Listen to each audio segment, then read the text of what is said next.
പിന്നെ മലയാള മാധ്യമങ്ങൾ പൊതുവെ പോസിറ്റീവായ ഇത്തരം സ്റ്റോറീസ് നൽകുമ്പോൾ ആദ്യം ആ വ്യക്തിയുടെ രാഷ്ട്രീയ പശ്ചാത്തലം പരിശോധിക്കാറുണ്ട്.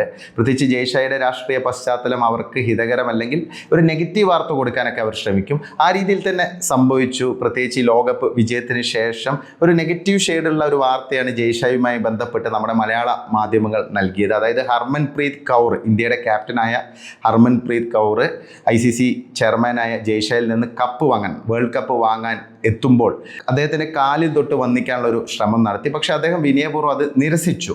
അപ്പോൾ അതിനെ എങ്ങനെയെങ്കിലും ഒരു നെഗറ്റീവ് ഷെയ്ഡിലേക്ക് കൊണ്ടുവന്ന് ഒരു നെഗറ്റിവിറ്റി ഉണ്ടാക്കി ഒരു കുത്തിത്തിരിപ്പ് ഉണ്ടാക്കാനാണ് നമ്മുടെ മലയാള മാധ്യമങ്ങൾ ശ്രമിച്ചത്. മാധ്യമങ്ങൾ പല വാർത്തകളും വളച്ചൊടിക്കാനും തമസ്കരിക്കാനൊക്കെ ശ്രമിക്കും എന്നുള്ളതൊരു സ്വാഭാവികമായ കാര്യം തന്നെയാണ്. പക്ഷേ അങ്ങനെയൊക്കെ ആണെങ്കിലും കഴിഞ്ഞ ഒരു 4-5 വർഷ കാലയളവിനുള്ളിൽ ഇന്ത്യൻ വനിതാ ക്രിക്കറ്റിൽ നിർണായക മാറ്റങ്ങൾ ഉണ്ടായി എന്നുള്ളത് തർക്കമില്ലാത്തൊരു വസ്തുത തന്നെയാണ്.